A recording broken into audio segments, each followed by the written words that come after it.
My last night shift at the hotel on Proxima Centauri B keeps coming back to me. It was 2 weeks ago. I was the night manager, trying to save enough credits to get back to Earth after losing my previous job. The hotel had these sleek, stainless steel walls and giant windows looking out into the endless blackness of space. It felt cold, but okay, until that night. I did my rounds as usual. It was quiet. The only sound was my footsteps echoing off the walls. Then I saw a light down the corridor. I thought maybe a maintenance light was left on, or a guest had forgotten to turn it off. As I walked towards it, a chill crept up my spine. I glanced around. The silence pressed down on me. I felt like someone was watching from the shadows. My heart raced. The next few nights got strange. I heard footsteps and whispers in the hallways. I mentioned it to the other staff, but they brushed me off. Maybe it was just my imagination, I thought. But deep down, I felt like I was losing it. I'd see a man in an old suit near the window, always facing away from me. I'd try to get close and ask if he was all right, but he never turned around. Each time, I felt cold, like there was a shadow behind me. More guests started checking in. It felt normal at first. I would welcome them, give them room keys, and direct them to their rooms.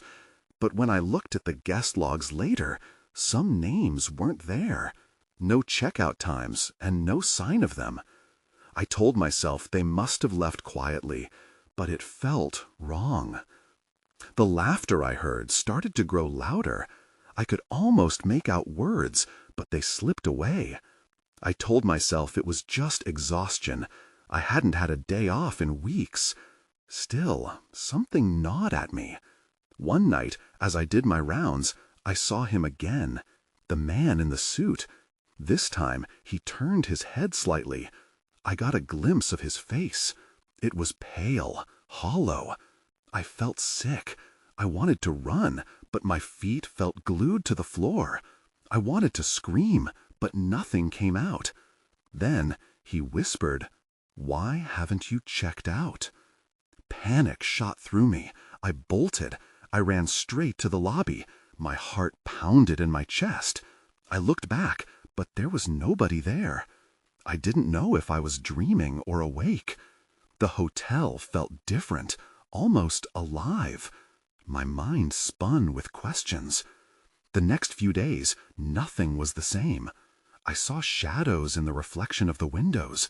I felt the weight of unseen eyes. I told myself to breathe and stay focused. I finished my shift, but I didn't want to return. I had to leave. I packed my things, but I could feel it.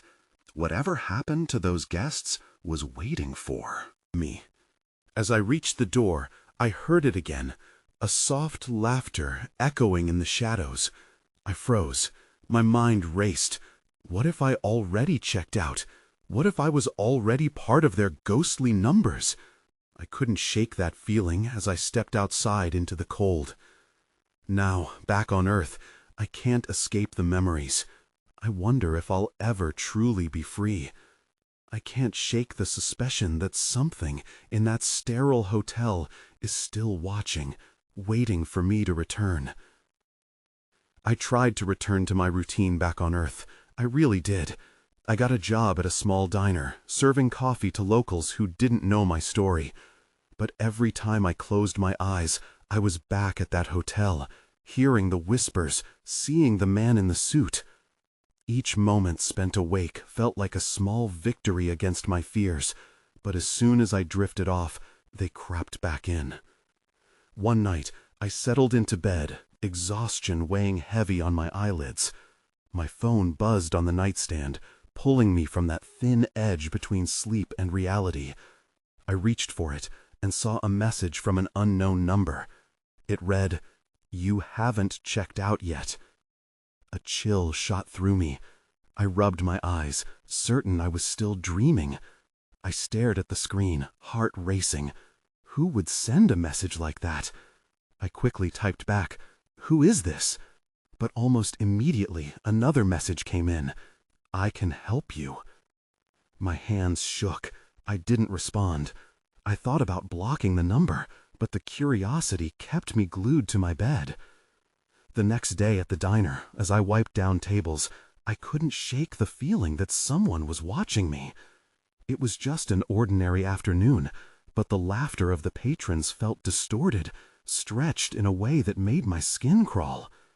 I glanced to the side and caught a reflection of myself in a metal panel. My face looked pale and tired, haunted, just like the man in the suit. After my shift, I decided to go for a walk. The streets felt suffocating, the air thick with an unfamiliar tension. I found myself at the edge of a park near the diner, hoping to clear my head. That's when I spotted him. A figure in a dark suit, standing beneath a tree at the far end of the path. My heart dropped. I could feel my blood run cold. As I approached, I steeled myself. Are you him?" I asked, almost breathless. But the man didn't turn. He stood there, still as a statue. I took a step closer, but that familiar chill swept over me, and every instinct screamed to turn around. Instead, I called out, "What do you want?" He tilted his head slightly, and I thought I saw a flash of recognition in the way he stood. "Why haven't you checked out?" His voice cut through the air, dripping with the same eerie calmness I remembered. I stumbled back, my mind racing. Had I really escaped? I turned and ran, my heart pounding in my chest. I didn't stop until I reached my apartment, slamming the door behind me. I locked it, breathless and shaking. Sinking to the floor, I felt the darkness close in again, pressing against my chest. Who was that man? What did he mean? I fumbled for my phone, desperate to escape my thoughts. My thumb hovered over the unknown number when I received another message. "I know where they are." I froze. Every hair stood on end. What did that mean? An urgency gripped me. I needed to know. I was pulled into the darkness again, and I wasn't sure I could fight it much longer. I sat there, my phone glowing in the dim light of my apartment as I replayed the message in my head. "I know where they are." What did that even mean? I was too terrified to consider it, but a part of me burned with curiosity. I paced the small space, running my fingers through my hair. I couldn't just sit here waiting for something to happen. I needed answers, and I needed them now. There was that gnawing feeling, a mix of dread and desperation, urging me to engage. I opened the messaging app and typed, "Who are you?" My hands trembled, but I hit send. The wait felt like an eternity, each second stretching thin. Just as I began to doubt my decision, the phone buzzed again. "Someone wants to see you. Meet me where the shadows gather." I blinked at the screen, my gut twisting. "What shadows?" I typed back, but no reply came. I stared at the words, piecing together the bizarre puzzle. There was only one place that came to mind, a dark alley behind the diner. It was a gathering spot for lost souls and troublemakers. I knew I shouldn't go, but the pull was too strong. The sun dipped lower, casting long shadows across the streets. I slipped on my jacket, heart racing, and stepped outside. The air felt heavy, tight like a coil ready to spring. I made my way to the alley, each step echoing my anxiety. The alley was dimly lit, the ground slick with puddles that reflected flickering lights. I hesitated at the entrance, scanning for any sign of the mysterious messenger. "You're being stupid," I whispered to myself, but I couldn't just ignore it. Then I saw him. The man in the suit, standing against the damp brick wall, looking every bit like the ghost from my past. My breath caught, panic surged in me. He raised a hand, as if to calm me, but all I could feel was the urge to run. "Why are you following me?" I shouted, voice trembling as I took a step back. What do you want?" "It's not safe here." He stepped closer, eyes locking onto mine with a chilling intensity. "They know you're here. You need to listen." "Who? Who knows?" Before he could answer, shadows shifted around us, swirling like smoke. I felt the air grow thick, peppered with an unsettling energy. It wrapped around me, seeping into my veins, igniting every fear I'd buried deep. "They're coming." His voice was urgent. "You have to choose. Stay here or come with me." "What happens if I stay?" A grim smile stretched across his face. "You'll never check out." I opened my mouth to protest but fell silent. I suddenly felt the helplessness wash over me. Every instinct screamed to move, yet I was frozen in place. And then everything went dark. Before I could grasp what was happening, a sound erupted, a low thrum vibrating through the air. I felt something brush past me, colder than the night. The shadows seemed to breathe, pulling me into their depths. In that moment, I realized there was no turning back. I couldn't tell how long I'd been in the dark. It felt like time had warped, stretching into an unsettling silence. Then a flicker of light pierced the void, like a distant star trying to break through the night. I blinked, trying to adjust. Suddenly, I was back in the alley, but the man was gone. I spun around, heart pounding. The shadows felt heavier, creeping closer, as if they were plotting. A chill ran down my spine. This wasn't just a bad decision, it was a trap. I took a deep breath, steeling myself. "Get it together," I muttered. I needed a plan. I could either leave or explore deeper. I glanced into the darkness. Something was emerging. Shapes moved, figures cloaked in shadows, whispering in hushed tones. They seemed aware of my presence, watching. One stepped forward, dragging a hand across the brick wall. "You shouldn't have come." The voice was low and gravelly, echoing in the damp air. I could see a face now, but it was obscured by darkness. "What do you want?" I stammered, backing away instinctively. "Want? We need to know why you're here, why you keep searching," it said, stepping into a sliver of light. The face was gaunt with hollow cheeks, eyes reflecting a twisted mix of sympathy and menace. "I don't know what you're talking about," I said, trying to sound more confident than I felt. The figure tilted its head, an eerie smile curling on its lips. "Messages can be misleading. They can lead you straight to us," it replied, gesturing to the others. They moved in closer, their eyes glinting like predatory animals. I remembered the man in the suit's warning. "This isn't what I wanted," I whispered, my pulse quickening again.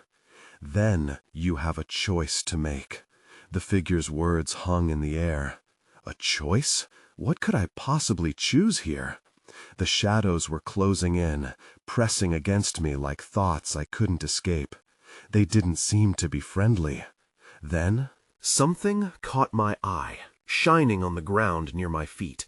It was a small, silver key. I bent down to pick it up, feeling the cold metal against my skin. "What is this?"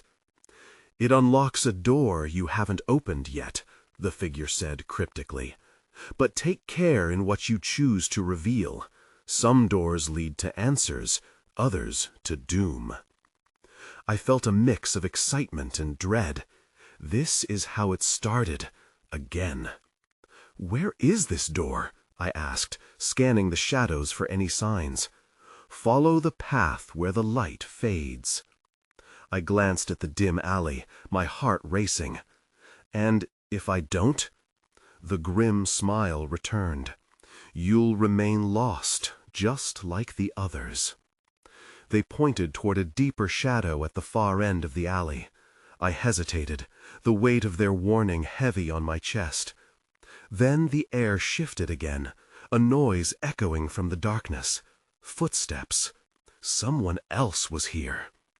"Time's running out," the figure pressed, its gaze unyielding. That's when I saw it, a flickering light glowing weakly down the alley. It went out just as quickly, swallowed by the darkness. I was tired of running. I was tired of being afraid. I clenched the key tightly and took a deep breath. I moved forward, toward the darkness, racing against time.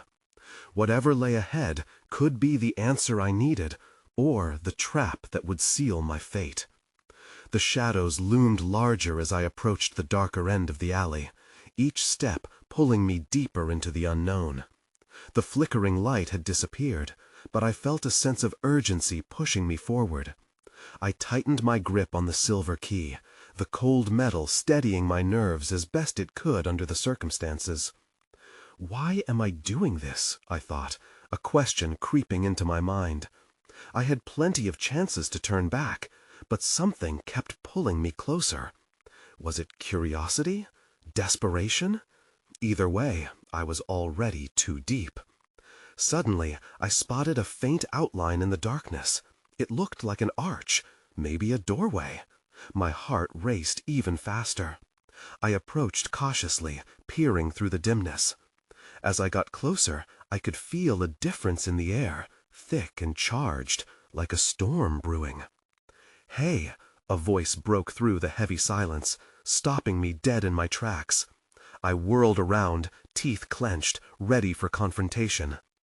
A figure stepped out from the shadows, a young woman with dark hair framing her face.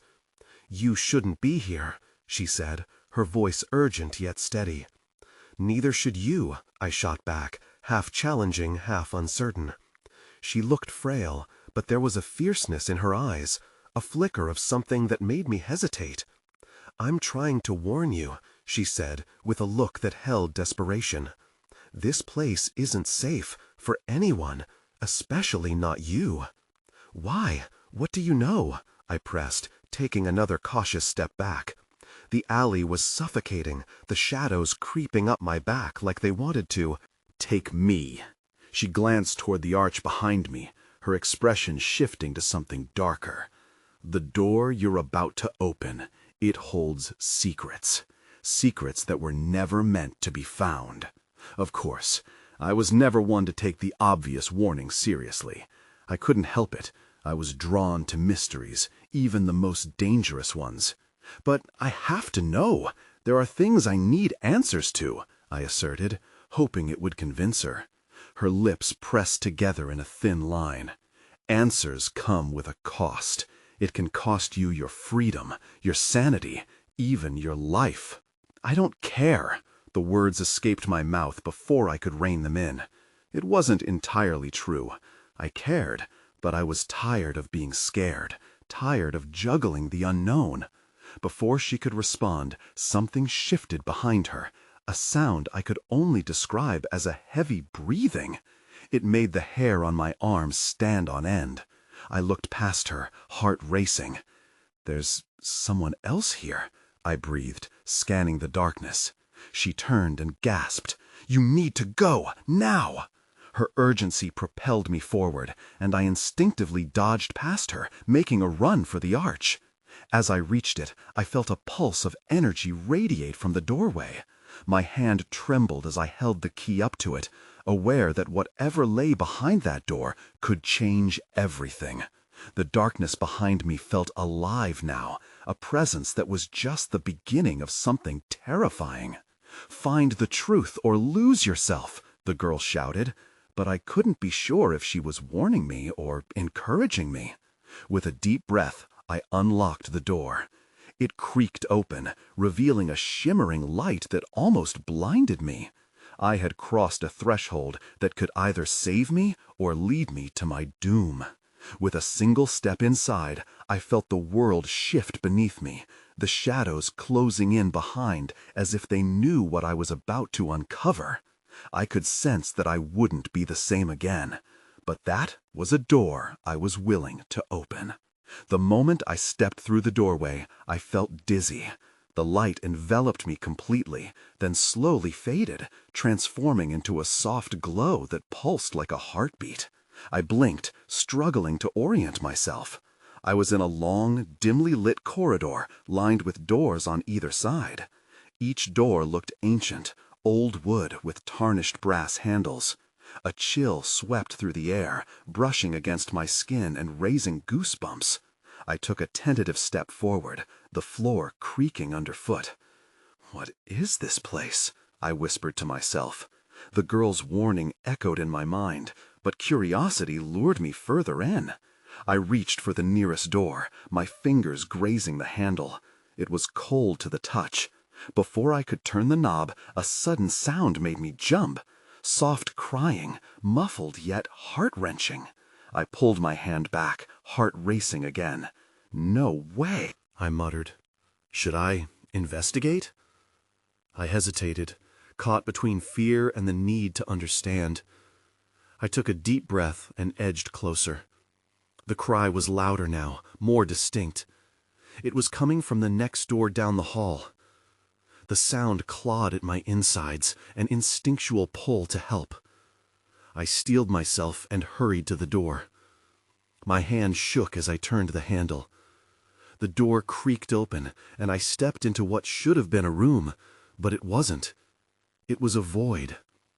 Dim lights floated like orbs, illuminating a child sitting cross-legged in the center, rocking back and forth. Tears streamed down his cheeks. "Hey, what's wrong?" I asked, my voice shaking. The child looked up, and it hit me then. The void pulsed with a strange energy, and time felt distorted.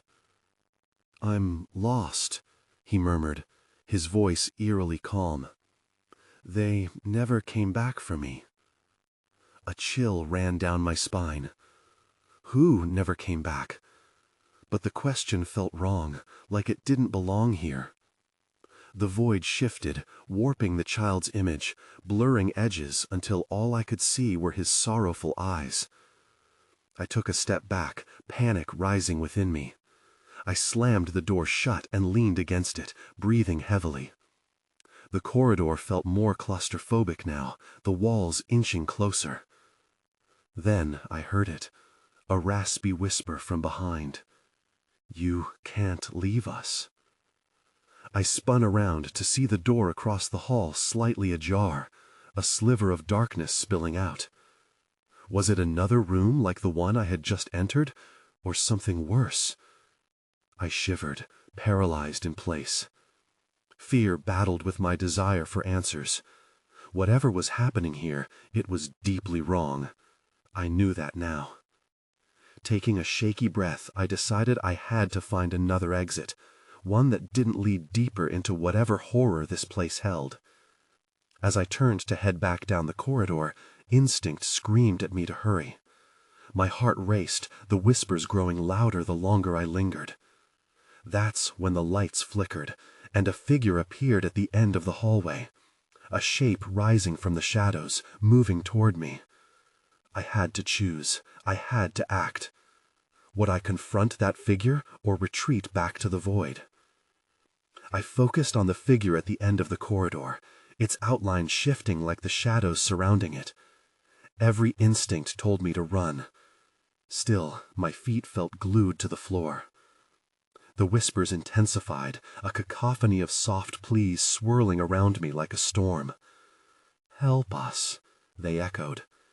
The voice of the child mingled with the others, creating a chorus of despair. I took one shaky step backward, preparing to bolt. But the figure was closer now, its features sharpening in the dim light. A woman, her face gaunt and sorrowful, reached out to me. "Don't be afraid. We want to go home."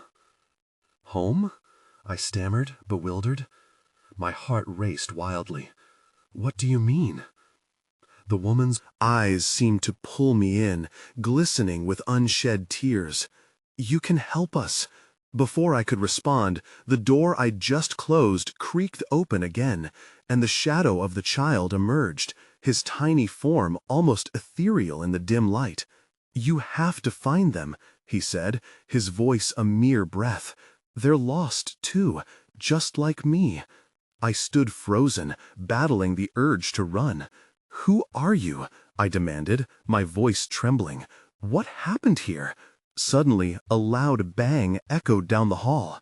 Another door slammed shut on its own, rattling the corridor around me. The light flickered violently, throwing everything into chaos. I felt the urge to scream, but swallowed it down. Panic surged within me, filling every corner of my mind. "Stay with us," the woman pleaded, her voice ringing in my ears. I could sense desperation radiating from both of them, but I wasn't sure if they were friends or foes. "I can't," I started, but they didn't let me finish. "Please," the child whispered again, and I could hear the raw urgency in his small voice. "You're the only one who can help us." The corridor darkened again, and my heart plummeted. I was being pulled into their world. I looked back down the hallway, the way I came, hoping for a glimpse of an exit. But I was losing my grip on reality, my surroundings blending into shadows. In that moment, something shifted. I caught a glimpse of something shimmering near the end of the hallway, a familiar light. What if it was another way out? Without thinking, I ran toward it. The woman shouted, "No, you don't understand." But I kept my eyes fixed on that light, my last hope of escape, willing my legs to move faster. Just as I reached the shimmering spot, the corridor rumbled beneath me. I felt the ground shift, and a new wave of fear settled in my chest. There was no going back. That was when the lights went out entirely, plunging me into darkness. I was not alone. I felt a presence behind me. Someone was there. The darkness enveloped me, thick and suffocating. My breath caught in my throat. I felt the presence behind me shift, almost breathing down my neck. I couldn't turn to face it, could only stand still in that terrible void. "Who's there?"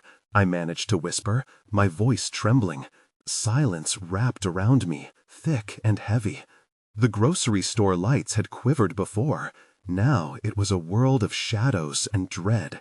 I cursed myself for not listening to the warnings, those stupid stories about hauntings and missing children. Then, suddenly, a chill swept through the air. A cold, ghostly wind brushed past my arm, and I gasped, instinctively stepping back. I stumbled, nearly losing my balance, but somehow I steadied myself.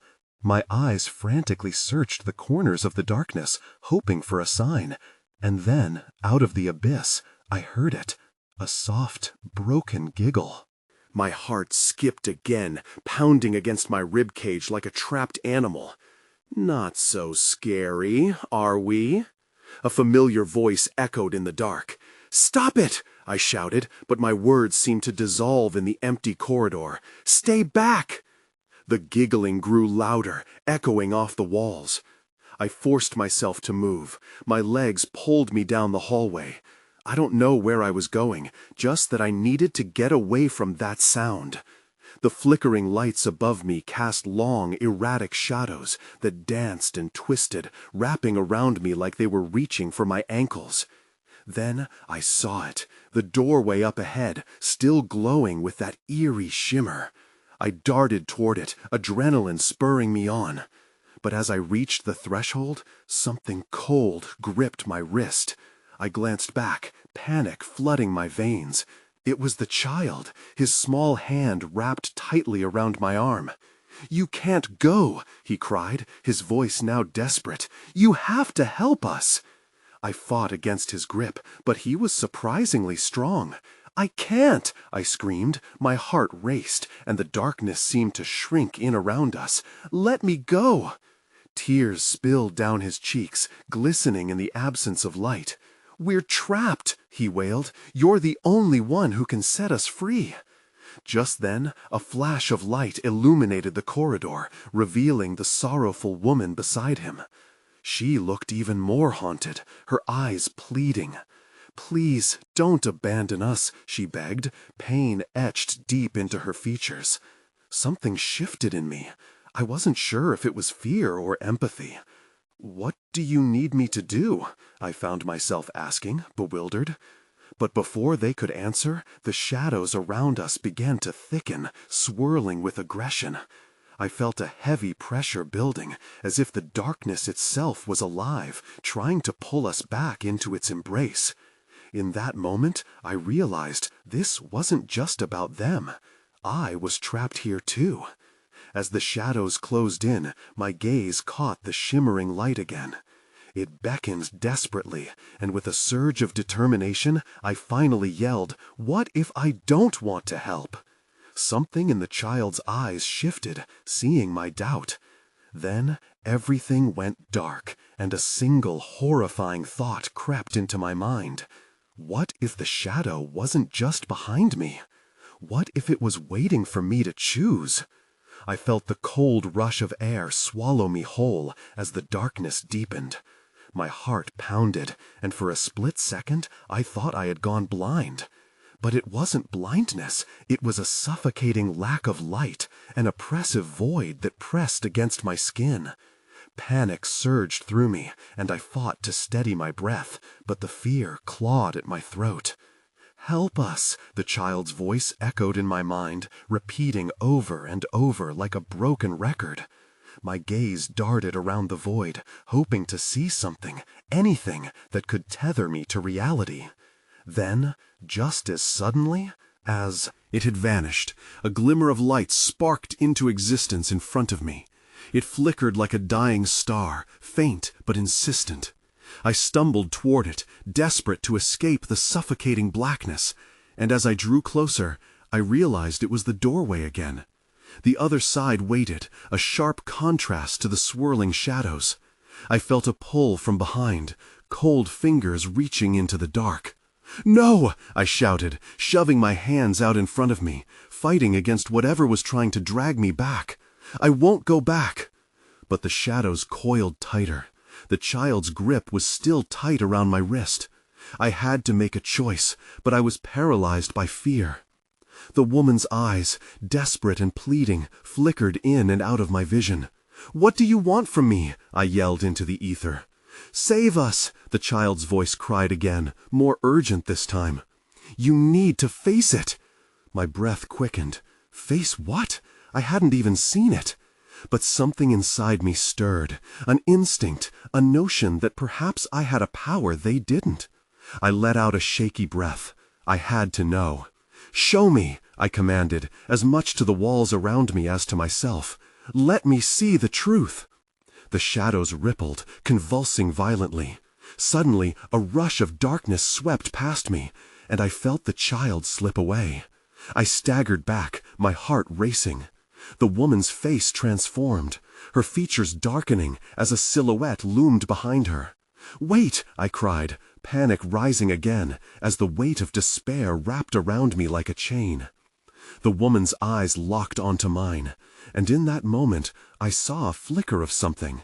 Anger, perhaps, or longing, but it was overshadowed by a deep sadness that pierced through me. Then I felt it, a presence, somehow larger and colder than before. It filled the hallway, suffocating every glimmer of hope. "You dare defy me?" a voice boomed, deep and resonant, vibrating through the walls. I stumbled back, fear freezing my spine. But I forced myself to hold my ground. "I need to know what's happening. Who are you?" The shadows paused, as if considering me. "You seek answers, yet your heart wavers," the voice taunted, dripping with disdain. "You're not ready." But something in me sparked at its words. I clenched my fists. "You don't know me," I shouted back. "I'm ready to fight." The darkness surged forward, and I braced myself, silhouetted against the fading light. Suddenly, everything flickered, and I felt myself being drawn back into the uncontrolled depths. Just then, a thought hit me.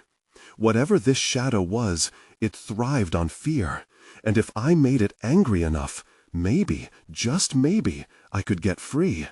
If only I knew how. But before I could gather the strength or resolve to push back, I saw something, a flash of movement in the darkness. Something was emerging. My breath hitched in my throat. I wasn't alone anymore. The shadows writhed around me.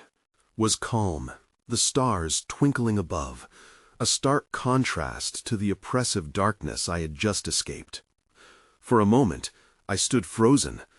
Had I really made it out, or was the darkness simply biding its time? I scanned the alley behind me, half expecting the figure to be lurking in the shadows, waiting to reclaim its hold over me. But all I saw was silence, no lurking entities, no haunted children, just empty space and the secrets left unspoken. Still trembling, I turned to leave, wanting to put that sinister place behind me. But as I walked away, that unshakable feeling returned, a cold portal of dread lurking beneath my skin. I paused to glance back, unable to shake the residual fear that hung in the air.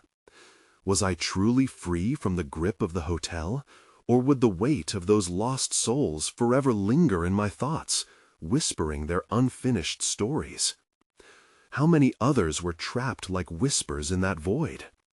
I walked on, uncertainty swirling around me like the dark. I couldn't shake the gnawing disquiet in my heart. The experience had changed me. As much as I wanted to leave it behind, some part of me knew I would never be free from its haunting echo. Whether the events were supernatural or my mind's fabrications, I couldn't tell. But the shadows would always stay with me, lingering on the edge of perception, waiting for another opportunity to reach out, just like the figure in the suit who whispered, "Why haven't you checked out?" With each step into the moonlit street, I kept looking over my shoulder, ever alert, always wondering if the man in the suit or the souls within the darkness were still watching, waiting for one last chance to pull me back into the unknown. I knew one truth: I would never quite trust darkness again.